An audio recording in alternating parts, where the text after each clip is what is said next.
Magandang gabi, Oriental Mindoro, mula sa Bulwagang Pambalitaan ng Tamaraw Vision Network. Ako po si Jake Viraya at ito po ang TVNet Newsline. Ika-4 sa buwan ng Pebrero taong 2026 at sa ulo ng ating mga balita, mahigpit na pagpapatupad ng anti-EPAL policy iniutos ng DILG. LTO Assistant Secretary Marcos Lacanilao bumisita sa LTO Mimaropa Region at sariling tanggapan ng mga katutubo sa pamahalaang panlalawigan isinusulong ni IPMR Lagtumpasag. Ibigay ang maximum satisfaction ng pamilya at sa negosyo dahil tuloy-tuloy pa rin ang high-quality service mula sa una at pinagkakatiwalaan sa fast internet connection plus cable TV sa buong Mindoro, ang Tamaraw Vision Network. Serving to the max, sa TVNet kami. Una sa Mindoro, TVNet pa rin. For inquiries, magpunta na sa pinakamalapit na TVNet office sa inyong lugar.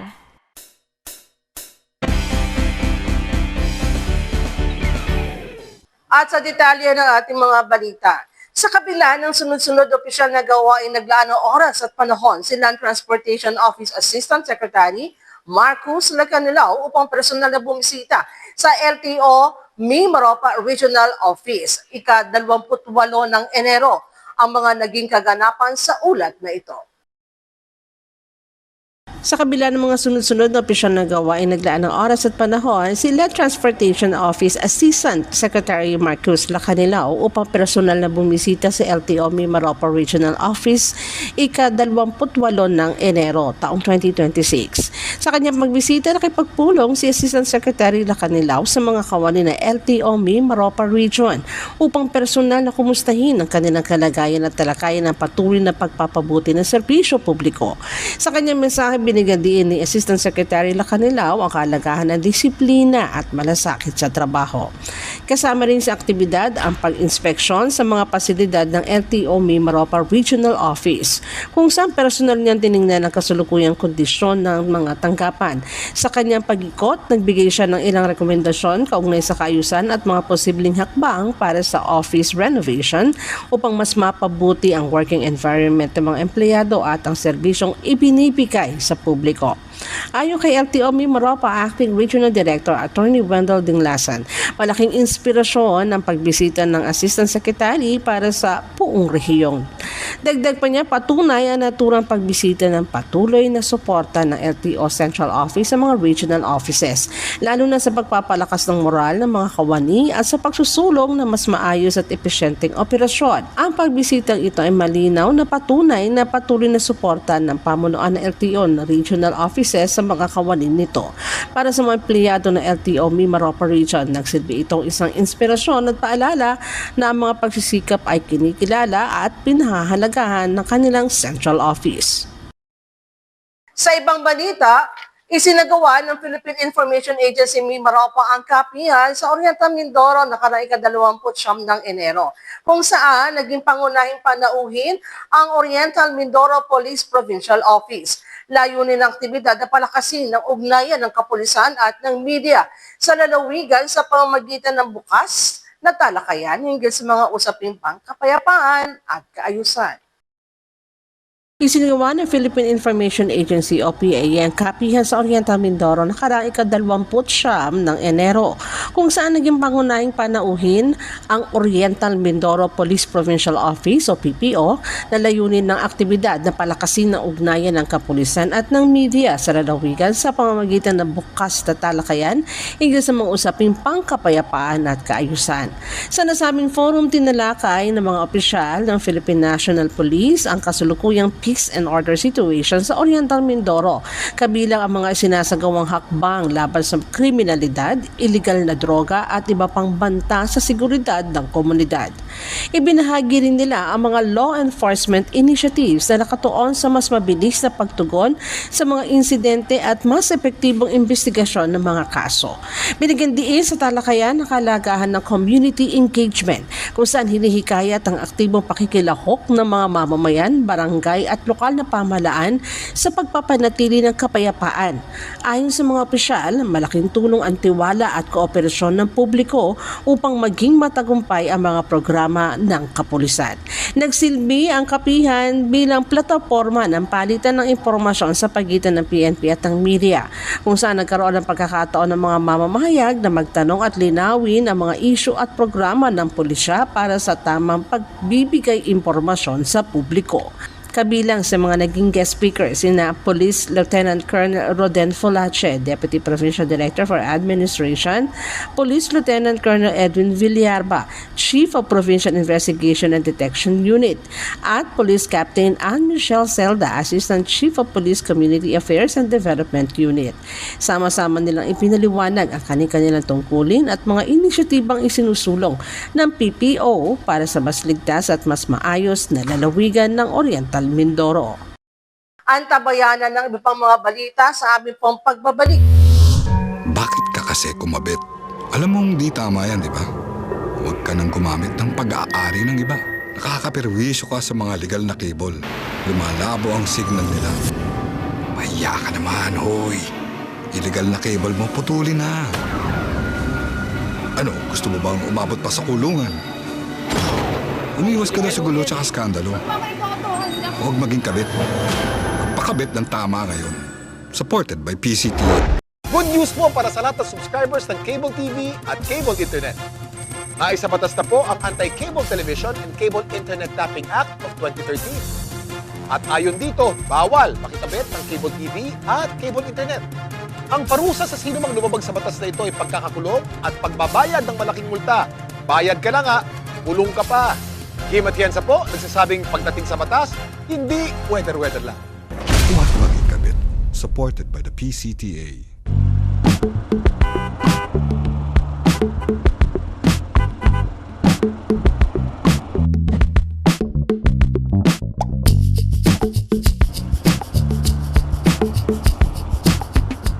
Ibigay ang maximum satisfaction ng pamilya at sa negosyo dahil tuloy-tuloy pa rin ang high-quality service mula sa una at pinagkakatiwalaan sa fast internet connection plus cable TV sa buong Mindoro, ang Tamaraw Vision Network. Serving to the max, sa TVNet kami. Una sa Mindoro, TVNet pa rin. For inquiries, magpunta na sa pinakamalapit na TVNet office sa inyong lugar.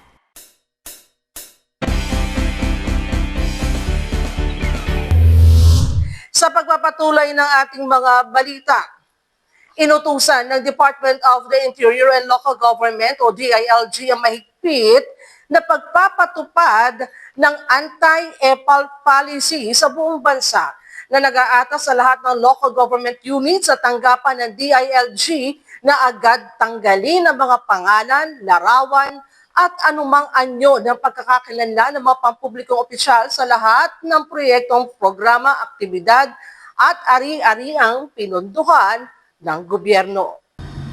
Inutusan ng Department of Interior and Local Government o DILG ang mahigpit na pagpapatupad ng anti-EPAL policy sa buong bansa na nag-aatas sa lahat ng local government units sa tanggapan ng DILG na agad tanggalin ang mga pangalan, larawan at anumang anyo ng pagkakakilanlan ng mga pampublikong opisyal sa lahat ng proyekto, programa, aktibidad at ari-ariang pinunduhan ng gobyerno.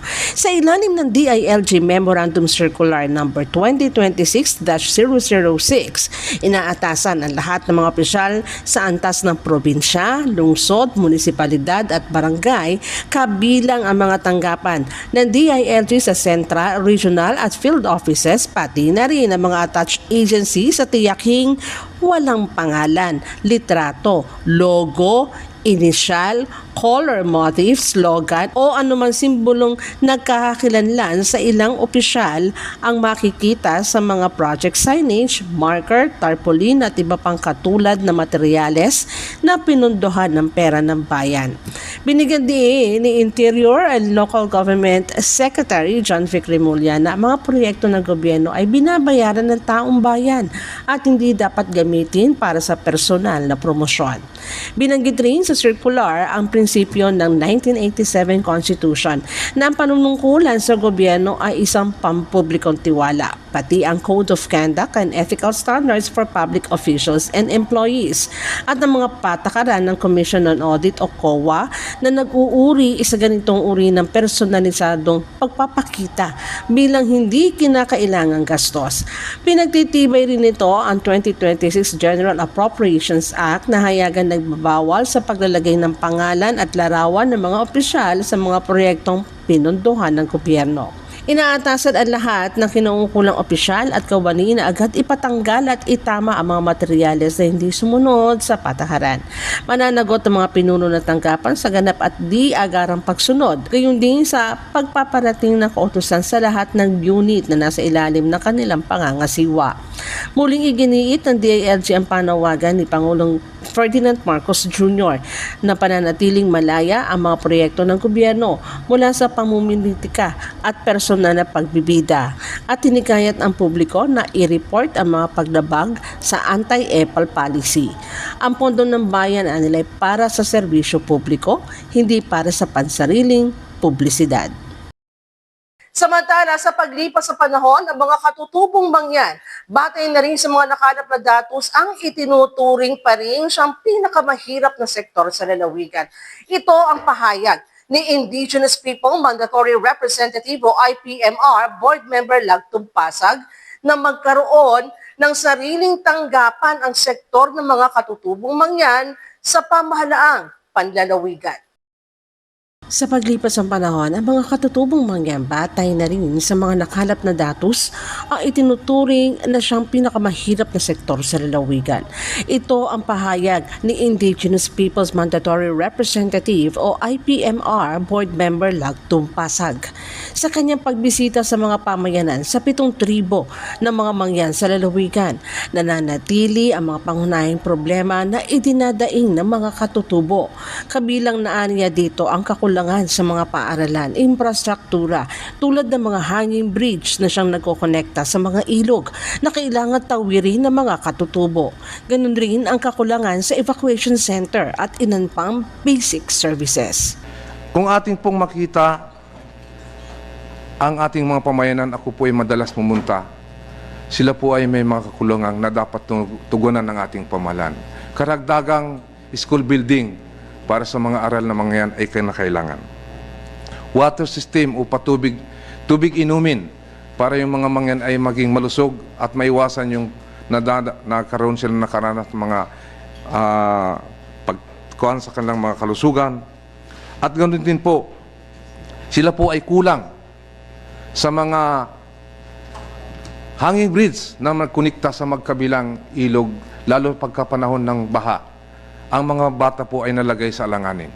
Ang ilog po ng Bungabong na kung saan nag-uugnay po dito sa pamayan ng Naswak, tribo ng Bangon, dito po ay may mga naulat ng namatay na hulog na sa ginawang tulay na hanging bridge na gawa sa mga light material. Marami pong mga pamayan ng mga mangyan na kailangan katulad po ng sa Pinamalayan, ito yung sa Sapa, kailangan Tabuhid, kailangan po ng hanging bridge. Ilog po ng Subaan sa Socorro, tribong Tadyawan. Sa Bukaya Munti, sa Nauhan, Alangan, Mangyan. At ganoon din po sa Tabukala, San Teodoro, Iraya, Mangyan. At wala rin po silang evacuation center na kung saan pagkapanahon po ng tag-ulan, may malakas na bagyo, sila po ay nag-ipon-ipon dun sa mga school. Swerte po kung may paralan, pero kung wala, sila po ay nalagay sa alanganin. Scholarship program. Ito po yung madalas na problema ng ating mga kapatid na mangyan. Nabagaman po ang ating pamahalaan ay mayroong sinasabing lahat ay libre sa pagpasok sa school, libre tuition, pero hindi ho lahat ng mangyan ay nakakabil nito ng programang ito. Kaya ang ating panawagan na sana po ang ating pamahalaang nasyonal, pamahalaang panglalawigan ay maglaan ng pondong nakalaan, intended po di mangyan sa tertiary school. Kung maaaring maibigay sa kanila ang libreng school sa Minskat, sa Minskat Bungabong, Minskat Kalapan, Minskat Victoria at iba pang public school ay dapat maibigay sa mga kapatid kong mangyan. IP Health Program, ito yung madalas na problema ng mga mangyan na kung saan hindi lahat ay nakabil ang mga kapatid nating mangyan. So, ang aking pong panawagan sa ating, although nandyan naman lagi ang ating suporta ng ating pamahalaan, dagdagan po ang kailang programa para sa mga kapatid nating mangyan. Ganon din po ang serbisyong basic services. Sana po makabuo ng konkrito at definidong plano ang ating probinsya social welfare upang tugunan, maibsan ang lumulubo at lumalang problema ng ating lalawigan, taon-taon yung ating pamamasko. Maniwala ko na ang mga opisinang ito na makatulong ang siyempre ang Provincial Social Welfare, ang Department of Agriculture, ang Trade and Industry, DTI, at ang tanggapan ng NCIP. Dahil sa kalagayan na ito ng mga katutubo, isinusulong ni Bukal Pasag sa pamamagitan ng pagbalangkas ng isang ordinansa ang pagkakaroon ng sariling tanggapan ng sektor ng mga katutubong mangyan sa pamahalaang panlalawigan. Bagamat mayroon ng ordinansa inakda para sa mga katutubo, ang Provincial Ordinance No. 001-2000 na nagpatibay sa Provincial Indigenous Peoples Development and Advisory Council o PIPDAC. Iba pa rin anya ang pagkakaroon ng sariling lugar ang mga katutubo na maaari nilang puntahan at dulugan ng kanilang mga kailangan. Ako po ay nagpapanukala ng ordinansa upang ang usaping ito ay mabigyan ng katugunan ang ating lalawigan. Ang aking panukala po dito sa tulong ng Secretariat ay magpo-propose ako ng Provincial Ordinance creating Indigenous Peoples Office Advisory, IP ako, kumbaga, Indigenous Peoples Affairs Coordinating Office, o IP ako office. At ito ang mag-asikaso, mag-aruga, kasabay ng katuwang ng mga DSWD sa ating lalawigan upang mausaping ito ay silang tutugon o tutulong sa ating mga kapatid na mangyan. At ganun din, nagpapanukala din po ako ng isang ordinansa ng ginawa po ng PIPDAC, ng Provincial Indigenous People Development Advisory Council, yung kanilang 5 years development plan, ay maisama sa taunang plano ng ating lalawigan sa Provincial Annual Investment Plan upang mapaglaanan ng pundo para maisakatuparan ang kanilang mga pangarap at hikain sa kanilang pamayanan, sa pamayanan ng mga mangyan. So, Mr. Chairman, yan lang po ang aking ipinabot sa ating pamahalang panglalawigan. Sa tulong po ng mga kasama kong mga board member, hiniling ko ang inyong pagsuporta. Ang tagumpay po ng ating mga kapatid naman at pag-unlad ay karangalan po nating taga Mindoro. Karangalan po ng pamahalaang panglalawigan, karangalan din po ng inyong mga leader ng ating mga kapatid na mangyan na sila po ay matulungan at angat ang kanilang kalagayan. Layon rin ng kanyang ordinansa na tutukan ng itatayong tanggapan ang mga pangunahing issues na kinaharap ng mga katutubo. Una na ang tumataas na bilang ng mga katutubong may mababang timbang o malnutrisyon. Ang pagkaipit ng mga pamayanang katutubo sa patuloy na armadong labanan sa kabundukan. At ang pagpapalakas ng programang pang-edukasyon, partikular na ang pagpapalawak ng scholarship para sa mga katutubong mag-aaral. Magbabalik po ang TVNet News Live makalipas lamang ilang paalala.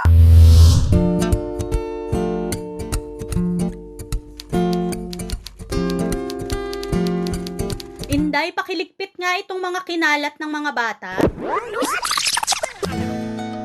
Noon, gusto ko makapag-aral. Pero walang oras dahil full-time ang trabaho ko.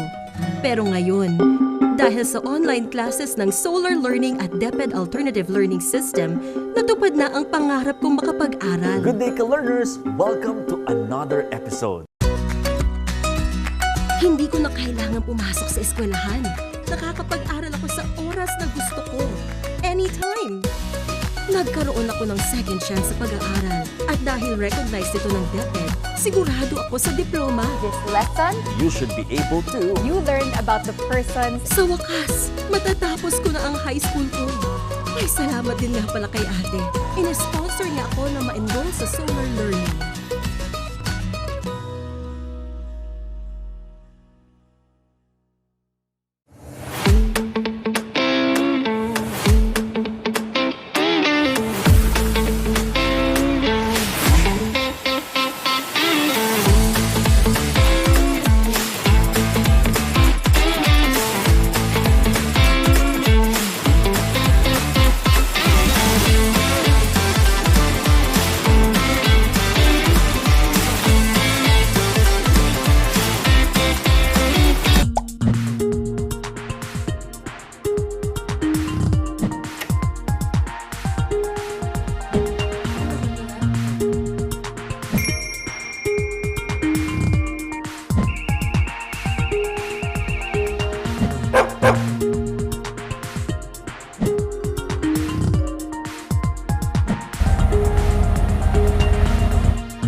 Ibigay ang maximum satisfaction ng pamilya at sa negosyo dahil tuloy-tuloy pa rin ang high-quality service mula sa una at pinagkakatiwalaan sa fast internet connection plus cable TV sa buong Mindoro, ang Tamaraw Vision Network.